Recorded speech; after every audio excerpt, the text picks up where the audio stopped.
अस्सलामुअलैकुम वरहमतुल्लाहि वबरकातुहू। मेरे प्यारे और अजीज़ दोस्तों, आज का वीडियो जो मैं आपके सामने पेश करने वाला हूँ, अगर आपने इस वीडियो को आगे शेयर नहीं किया तो फिर अपनी अपनी खैर मनाएं। देखिए, मामला ये है कि मेरी गुजारिश है, आप अपने इलाके के तमाम ज़िम्मेदार और जितने भी कमेटियाँ हैं, जितने भी ज़िम्मेदार हजरात हैं, उन तक ये वीडियो ज़रूर पहुँचाएँ।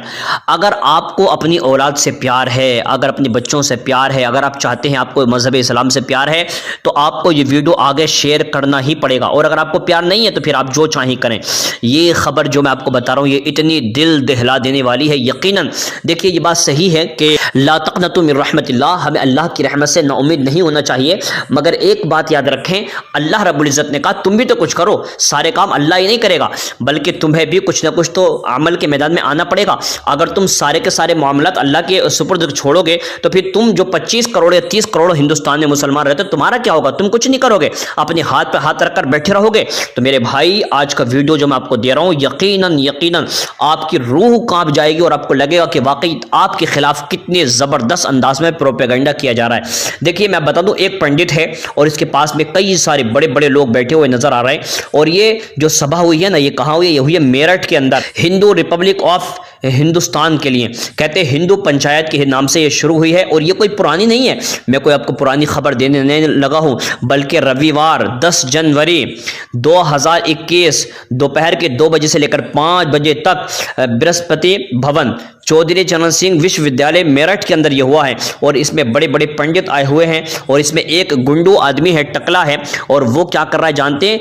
भाषण दे रहा। उसके भाषण के अंदर जो बातें हैं वो यकीनन बड़ी खतरनाक हैं। ये लीक हो गई है, मगर ये अंदर अंदर गेम चल रहा था, मगर लीक हो गई, मैंने आप तक पहुंचा दिया। मेरी गुजारिश है, इस वीडियो को आप इतना शेयर करें, अपने इलाके के मौलवी, मुफ्ती, अल्लामा, पीर जो भी हैं सबको पहुंचाएं। इसलिए कि याद रखें, जब परेशानी और दिक्कत आएगी ना, तो ये जो बड़े बड़े लोग हैं ये छोड़ के भाग जाएंगे, ये हिंदुस्तान छोड़ के भाग जाएंगे, अपने बच्चों को लेकर भाग जाएंगे। और यहां पर जो भी पिसेगा वो गरीब आदमी पिसेगा, वो गरीब आदमी पिसेगा। और हमारे ही बच्चों पर अत्याचार होगा, जुल्म होगा, उनको धर्म परिवर्तन करने के लिए धमकियां दी जाएंगी। उनसे कहा जाएगा अगर हिंदुस्तान में रहना होगा तो तुम्हें हिंदू बनना होगा। ये जो एक टकला बाबा है, जानते ये क्या कह रहा है? इसकी बातें सुने। इसने कहा कि तुम्हें मुसलमानों से ये कहना होगा कि अगर हिंदुस्तान में रहना है तो कुरान छोड़ना पड़ेगा, नमाज छोड़नी पड़ेगी। और कहता है कि तुम मुसलमानों की दुकान से सामान खरीदना बंद कर दो। और कहता है मुसलमानों का आर्थिक बहिष्कार करो, यहां तक कि सामाजिक बहिष्कार करो, यहां तक कि राजनीतिक बहिष्कार करो, और इनकी दुकान से कोई सामान मत खरीदो। जब तुम ऐसा करोगे तो ये टकला कहता है इस तरीके से क्या होगा कि ये सारे के सारे लोग हैं डर जाएंगे, खौफ खाएंगे, और खौफ के मारे जो धर्म है वो छोड़ देंगे। और धर्म छोड़ने के बाद फिर ये क्या करेंगे? आपके धर्म में आ जाएंगे, हिंदू बन जाएंगे। देखिए, इस आदमी ने 2 बातें बड़ी काबिल गौर कही है। इसमें एक तो ये कहता है कि मुस्लिम और ईसाई को 2025 के बाद वोट का अधिकार नहीं रहेगा। और जब वोट का अधिकार नहीं रहेगा तो ये लोग क्या करेंगे? जो पायजामा पहनते हैं ये उससे पायजामे से पैंट में आ जाएंगे। और आगे इसने जो बात कही है वो ये कही है, ये कहता है कि अगर बहिष्कार करोगे तो आधे तो वैसे ही हिंदू बन जाएंगे, और अगर यानी नहीं बन पाए तो 2025 में जब हिंदू राष्ट्र बनेगा तो ये खुद ब खुद हिंदू बन जाएंगे। मेरा कहने का आपसे मकसद ये है, मेरे भाई, अपनी औलाद की फिक्र करें। मौलवियों से कहें, मौलानाओं से कहें, मुफ्तियों से कहें, पीरों से कहें, उठो, कब तक अपनी खानका में सोते रहोगे?